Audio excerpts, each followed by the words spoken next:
Bonjour Julien Audoul. Bonjour. La semaine prochaine, Emmanuel Macron aura de nouveau la possibilité, s'il le souhaite, de dissoudre l'Assemblée nationale. Au RN, vous continuez d'affirmer que la dissolution est la seule solution démocratique. C'est ce que dit une nouvelle fois Sébastien Chenu ce matin dans le JDD. Est-ce que c'est vraiment la bonne méthode? Est-ce qu'il ne faut pas plutôt aujourd'hui essayer d'avancer, de trouver des compromis au Parlement?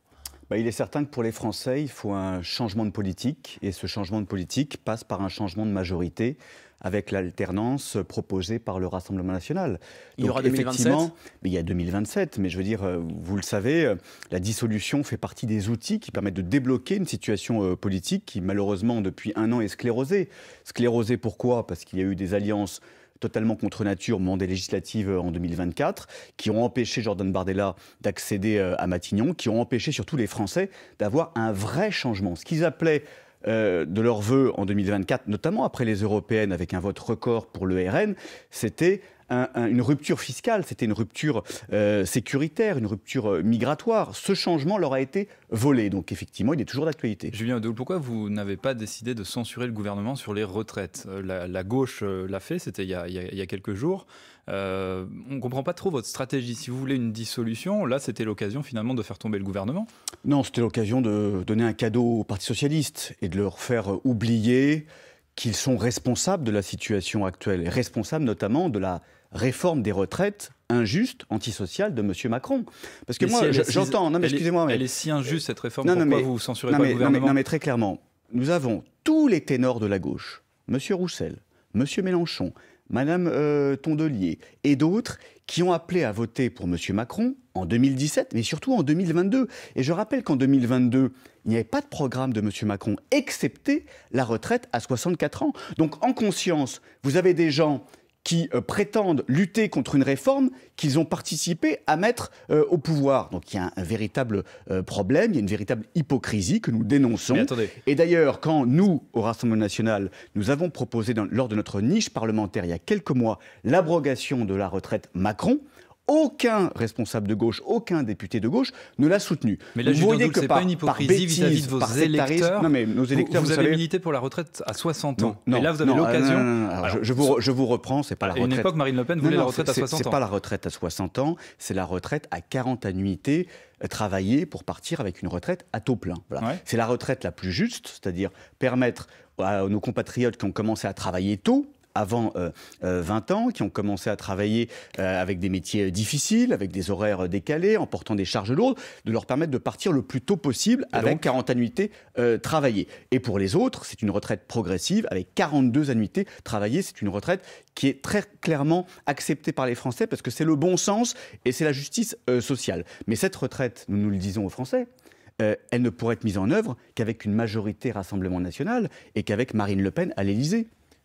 Vous avez décidé, justement, c'est une information que révélait France Info cette semaine, de faire appel à une entreprise spécialisée pour fouiller les profils numériques, justement, de vos futurs candidats aux législatives, éviter ce que Jordan Bardella avait appelé les brebis galeuses.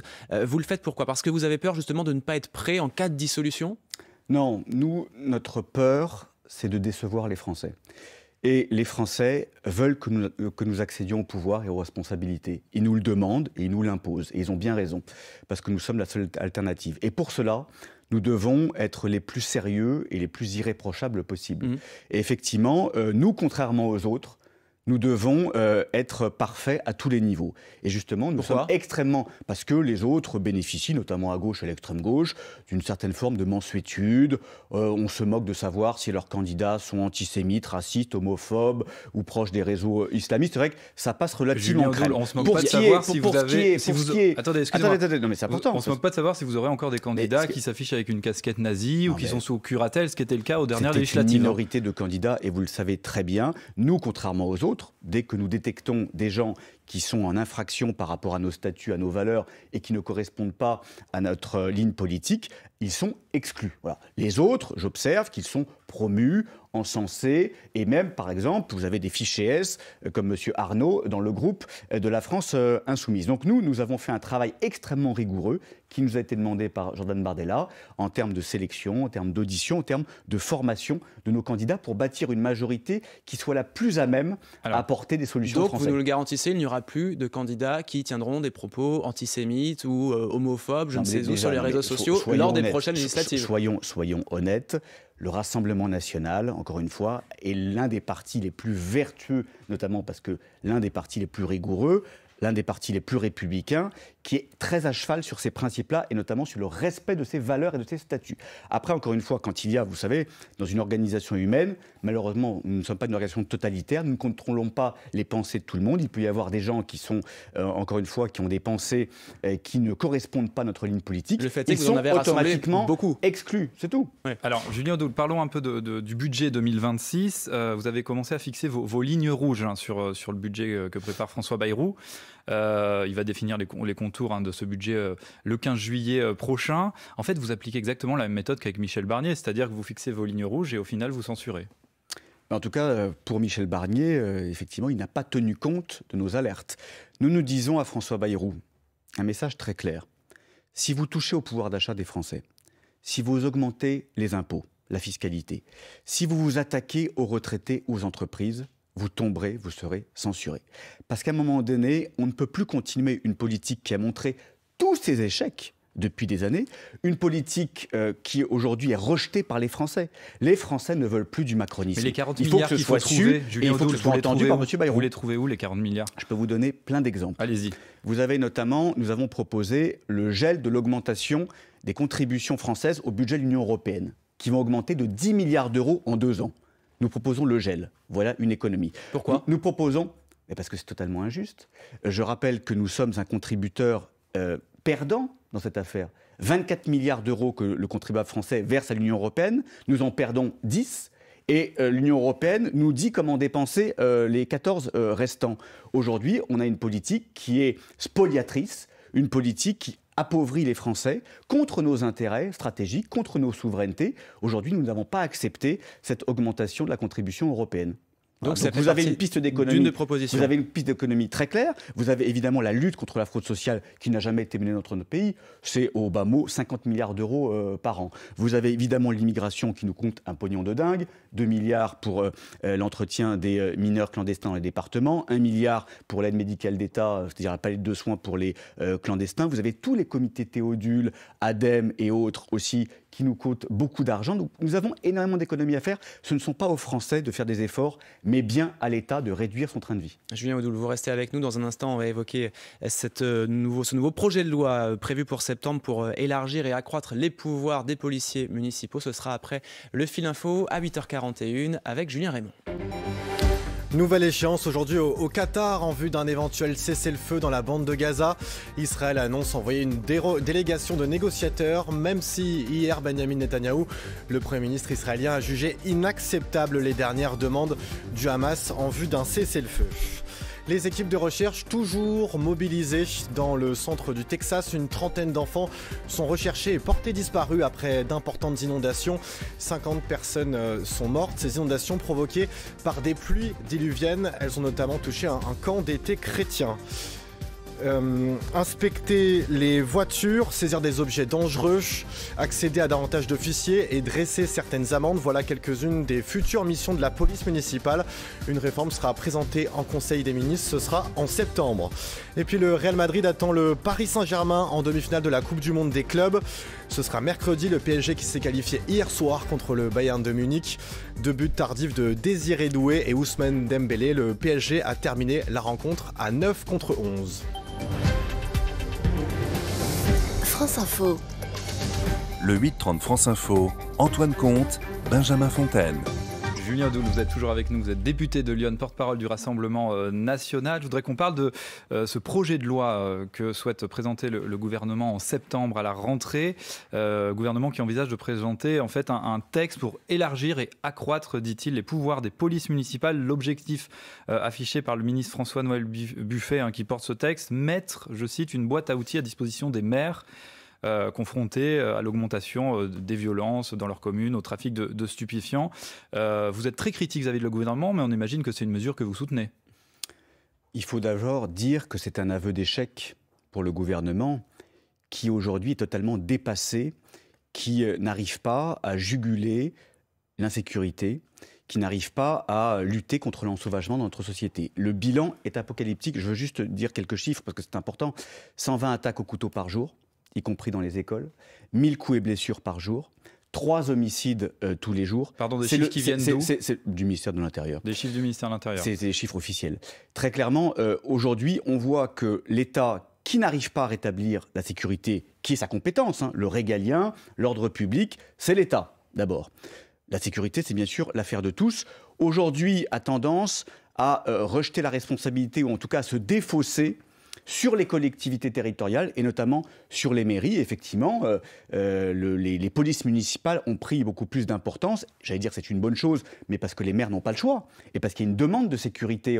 Il y a un dernier sondage qui montrait que pour les prochaines élections municipales, vous avez 55% des Français qui disent que la sécurité est une priorité. Effectivement. Mais là, c'est un texte que vous pourriez voter. Inspection des coffres de véhicules, saisie d'objets dangereux, verbalisation de l'usage de stupéfiants, accès à certains fichiers de police que ne pouvaient pas faire les polices municipales jusqu'à présent.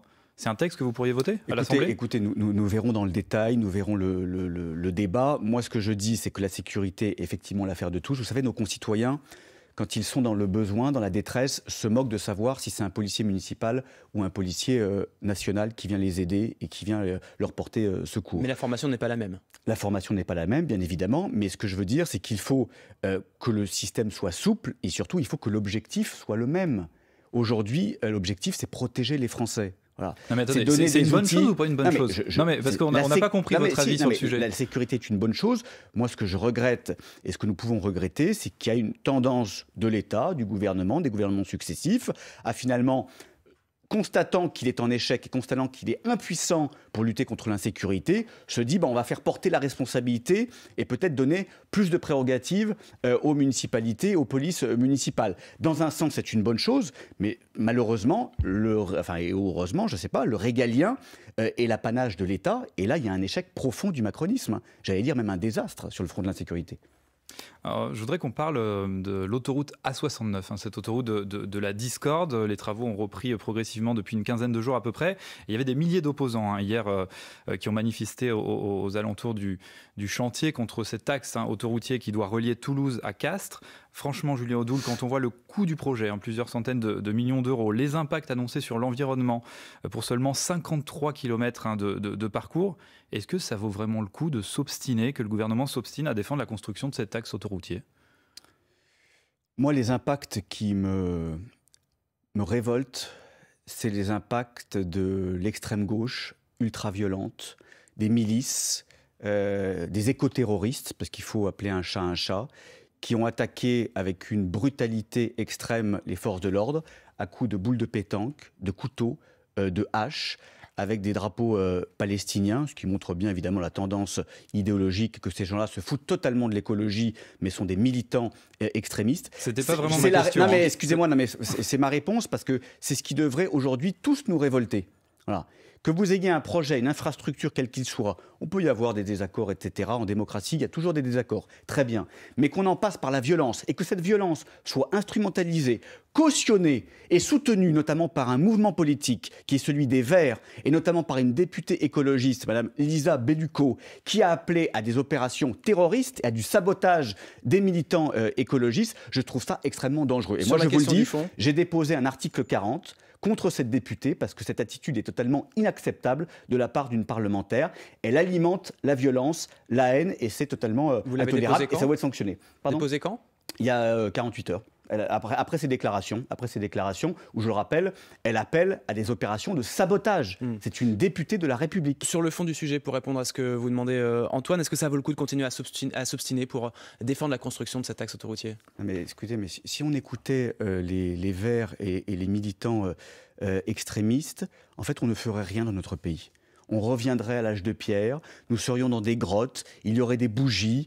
Mais il y a des conséquences sur la nature qui ont été démontrées, il y a des juges qui se sont prononcés. Attendez, mais le progrès, excusez-moi, il y a eu des études qui ont été faites.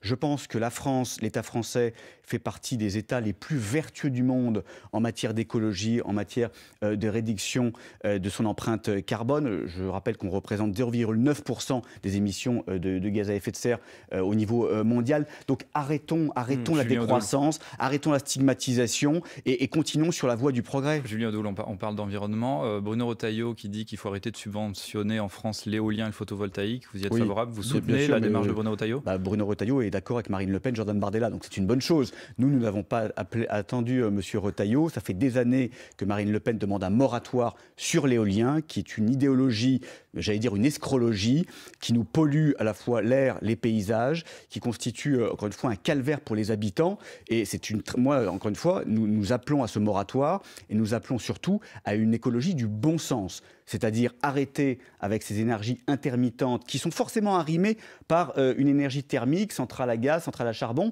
comme nos voisins allemands l'ont fait. Et ça a montré des effets dévastateurs sur l'environnement. Julien Audoul, il y a un rapport du Parlement européen qui a été rendu public cette semaine. Le RN, votre parti, et plusieurs de ses alliés au Parlement sont de nouveau soupçonnés de plusieurs irrégularités, défaut d'appel d'offres, surfacturation et dons à des associations. On vous reproche d'avoir indûment dépensé plus de 4 millions d'euros entre 2019 et 2024. Après l'affaire des assistants parlementaires, est-ce que ça ne commence pas à faire beaucoup? Ah, vous avez raison, ça fait beaucoup. Ça fait beaucoup et c'est tellement gros. En fait, il y a un éléphant dans le couloir qu'on voit bien que l'Union européenne est en panique totale. Et que l'acharnement politique, judiciaire contre le Rassemblement national, aujourd'hui, est totalement débridé. Un rapport, parce que c'est un rapport interne, rapport interne opportunément divulgué dans la presse, au moment où le groupe Rassemblement national, donc les Patriotes pour l'Europe, au Parlement européen, s'apprête à voter la motion de censure contre Ursula von der Leyen. C'est pas un peu curieux? Vous êtes victime de tout, en fait. Vous êtes victime quand on va chercher les profils de vos candidats. Tout ça est une opération politisée. Au moment même, j'en parlais tout à l'heure, où nous demandons le gel de la contribution au budget de l'Union européenne, comme par hasard, vous avez ce rapport interne qui encore une fois, ne relève aucune infraction, parce que je rappelle, toutes les dépenses ont été validées par le bureau du Parlement européen. Vous qui passez votre temps à dénoncer le laxisme de la justice, ça ne s'applique pas à vous, ça ne s'applique pas au Rassemblement national, à vos alliés. C'est pas une opération judiciaire, là, encore une fois, c'est un rapport interne. C'est un rapport interne, mais qui peut déboucher sur des poursuites judiciaires. Plus de 4 millions d'euros. Mais très clairement, vous voyez bien que l'Union européenne, qui est de plus en plus dans une dérive totalitaire, ne supporte plus les opposants, ne supporte plus et entre en guérilla contre le Rassemblement national, contre tous les gouvernements patriotes en Europe et perd totalement les pédales. Et là, je le dis, les Français ne sont pas dupes de la manœuvre, c'est un peu trop gros. Merci Julien Audoul, député de Lyon et porte-parole du Rassemblement national, d'avoir été avec nous. Merci Antoine, très bonne journée.